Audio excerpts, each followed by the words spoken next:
Good evening and welcome to Tucker Carlson Tonight. You've heard a lot over the past few days about the security of our electronic voting machines.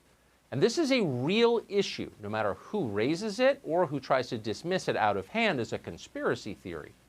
Electronic voting is not as secure as traditional hand counting, period. It never will be as secure.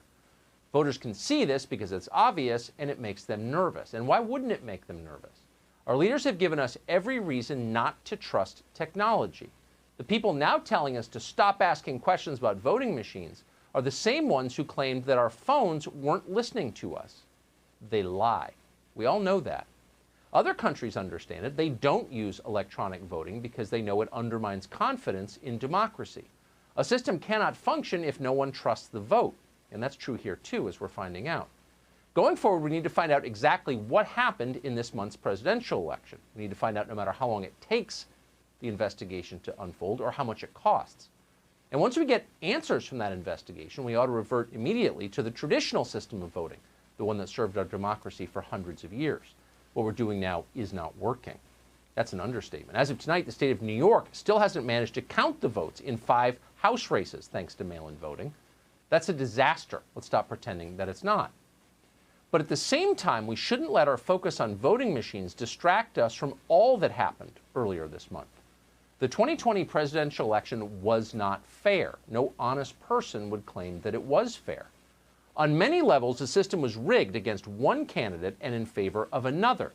And it was rigged in ways that were not hidden from view. We all saw it happen. The media openly colluded with the Democratic nominees. Joe Biden and Kamala Harris refused to explain what they would do if they were elected. That's never happened before in any presidential election in American history, but the media allowed them to do it. At the same time, beginning in the spring, Democrats used our public health emergency for nakedly partisan ends. They punished Trump supporters for trying to gather, but they exempted their own activists, rioters and vandals from BLM and Antifa, from the COVID lockdowns entirely. They said this out loud. The restrictions they did enforce crushed America's small businesses, the heart of the Republican Party. And yet they made their own donors fantastically richer. Jeff Bezos alone saw his net worth jump by more than $70 billion during the pandemic. Then Democrats used the coronavirus to change their system of voting. They vastly increased the number of mail-in ballots because they knew their candidates would benefit from less secure voting. And they were right. They used the courts to neutralize the Republican Party's single most effective get-out-the-vote operation, which for generations had been the National Rifle Association. Not enough has been written about this, but anyone on the ground saw it.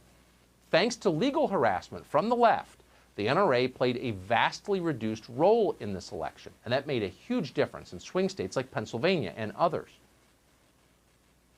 But above all, Democrats harnessed the power of big tech to win this election. Virtually all news and all information in the English-speaking world travels through a single company, Google. A huge percentage of our political debates take place on Facebook and Twitter. If you use technology to censor the ideas that people are allowed to express online, ultimately you control how the population votes.